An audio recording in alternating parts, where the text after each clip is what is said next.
හැමදෙනාම සාදරයෙන් පිළිගන්නවා මගේ channel එකට.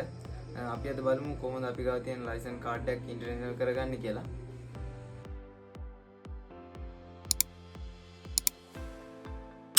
අපි license එකක් අනිවාර්යෙන් international කරගන්නවා නම් අපිට මේ වගේ license card එකක් අනිවාර්යෙන් තිබිය යුතුයි.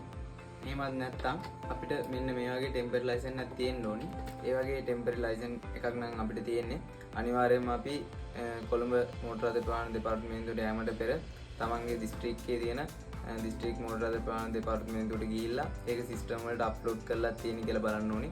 නැත්නම් අපිට කොළඹට ගිහිල්ලා එහෙන් සිස්ටම් වලට වැටලා නැහැ කිව්වොත් අපිට අනිවාර්යෙන් තමන්ගේ දිස්ත්‍රික් කාර්යාලයට ආයෙ නැවත පැමිණෙන්න වෙනවා.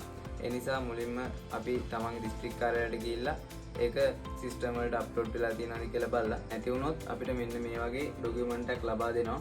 ඒක අපි විසින්ම කොළඹ මෝටර් රථ දෙපාර්තමේන්තුවට අරන් ගිහිල්ලා ලබා දුන්නාට පස්සෙ අපිට ලයිසන්ස් කාඩ් එක ලබා ගැනීමට හැකි වෙනවා. තවද තමන් ළඟ ඇති රීදුරු බලපත්‍රය ඊටා කුඩා කාලයකදී කලින් වීමට ආසන්නව තියෙනම් ඒක නැවත අපිට අලුත් කර ගැනීමට සිදු වෙනවා. ඉන්පසු අපි ලබාගත් රියදුරු බලපත්‍රය ඉන්ටර්නැෂනල් කර ගැනීම සඳහා WAC ලෝන් ආයතනයේ භාවිතා කර හැකි අතර එම ආයතන කොළඹ නුවර එළිය යන ප්‍රදේශවල පිහිටා තිබෙනවා. වඩාත් කාර්යක්ෂම කාර්යයක් ඉටු කර ගැනීමට කොළඹ ආයතනය භාවිතා කරන්න පුළුවන්. නමුත් දින 3ක පමණ කාලයක් ගත වෙන අපිට ඒක ලබා ගන්න.